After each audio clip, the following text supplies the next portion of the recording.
back in Brazil, I wanted to be a doctor, the highest ambition and reference for a little girl like me.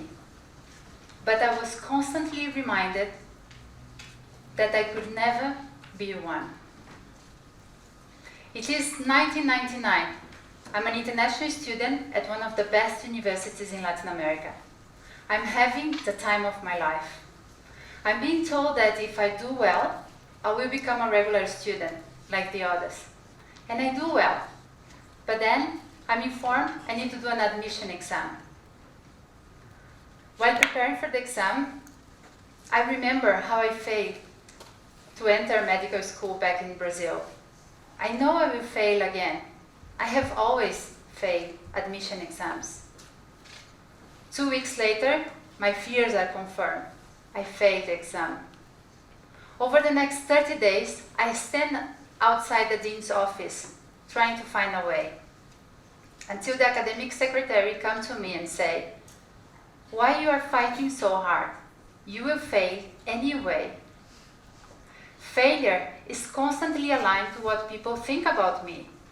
It's not taking my fighting spirit away, but I'm always reminded what I already know about myself. I'm a failure. 2 years later, I'm in this labor economics class. I learned that socioeconomic background is strongly related to academic achievement. I learned that public schools in Brazil scored 3 years behind private ones in standardized tests. And I learned that if one of your parents is a doctor, you have 25 times more chances of becoming a doctor than somebody else. I understood that having started working at the age of 14, full-time, studying at night in public schools in Brazil, didn't improve my chances.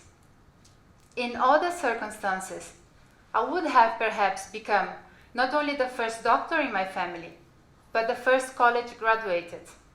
I learned that how you end up being is determined not only by the things that we already know, your hard work, your dedication.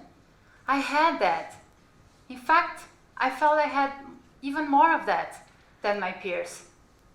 What I didn't have, perhaps, was the education, the environment. I'm not trying to find excuses here. What I'm really trying to say is there are things you can control that depend on you, and there are things you can control that don't depend on you. And if you're focused in the second one, you will feel like a failure, like I did. So if you're feeling this way today, I want you to shake this weight off your shoulders, because a lot of things do not depend on you. And in the next minutes, I'll be taking you through my journey, what I have learned, and where I end up being after I learn how to assess, react, and move forward. So let's start with assess. Learning that it was not all my fault was liberating. Maybe it wasn't because I didn't work hard enough or I wasn't good enough. I felt stronger. Having done my best, a failure couldn't define who I am. So now that I know I'm not a failure, what am I going to do? I decided to give 100%. I finished my undergrad studies, I had the MPhil going, I was working, and I had a boyfriend. I had great plans for that year. I was going to finish my MPhil, my boyfriend was going to finish his project, and we will go to this summer break on holidays. Little did I know that he broke up with me the very first day of our holidays. Maybe he did because I was working day and night, preparing lectures, outsourcing for MBAs, sleeping at the floor of the university, learning how to code. But maybe it was because I became this great professional, but I was not an interesting person, probably not the best girlfriend. What I thought would be an accomplishment turned out to be a liability instead. I lost myself in the process. And then it was time to react. I realized I need to do something about it, get some fresh air, work on myself. I decided I would do the Trans-Siberian Express. It was the most exotic thing I could think of. It will be the first time outside Latin America for me.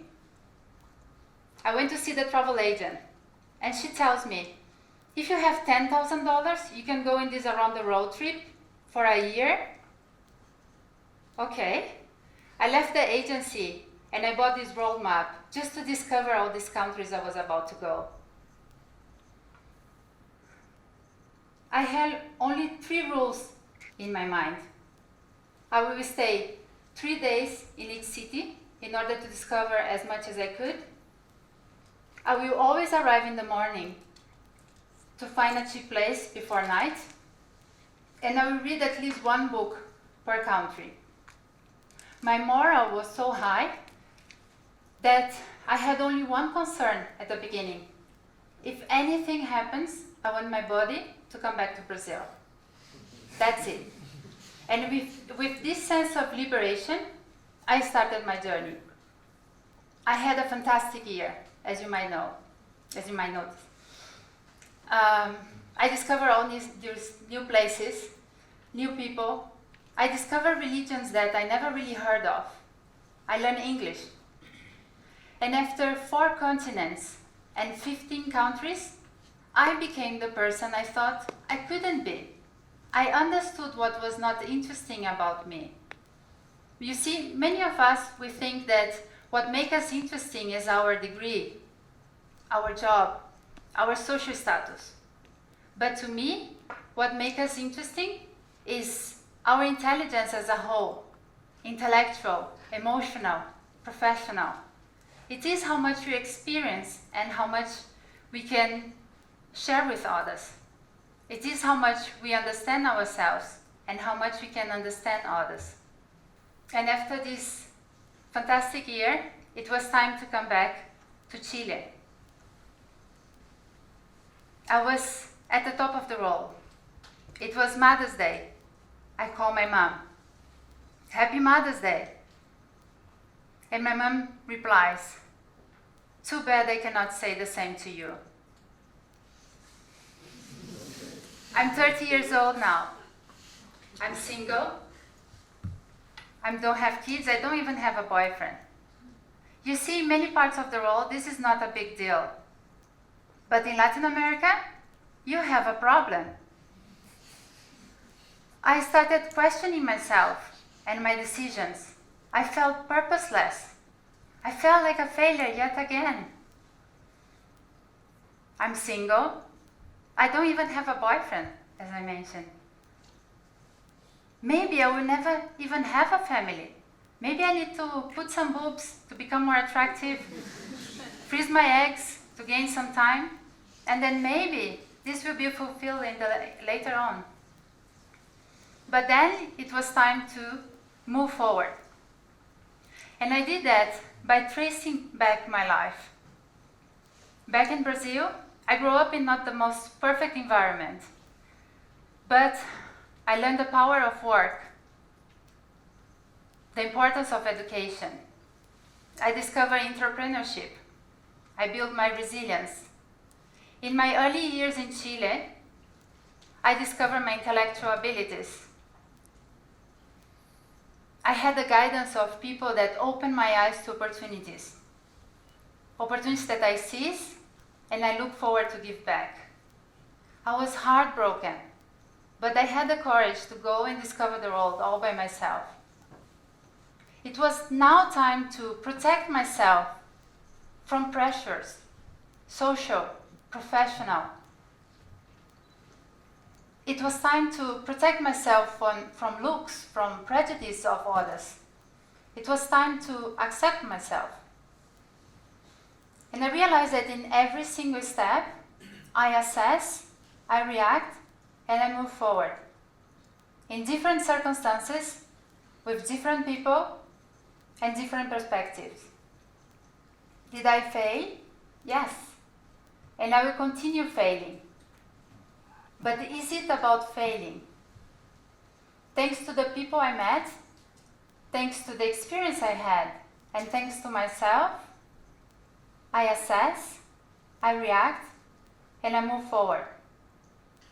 I didn't get all the things I wanted originally, but I got other things that I was looking forward, and things that I couldn't even imagine. I discovered a completely new path for myself, thanks to my failures. I did end up becoming a doctor, not a clinical one, but a PhD one. I did end up studying at the University of Oxford. I did end up creating my own edtech startup 10,000 miles away from home. And I did end up having my own family at my own pace. It all makes much more sense now. I'm no longer a failure, but I'm all these things. And if this story is any inspiring, it is available for you too, despite your circumstances. If you learn how to assess your failures, react to them, and move forward. Thank you.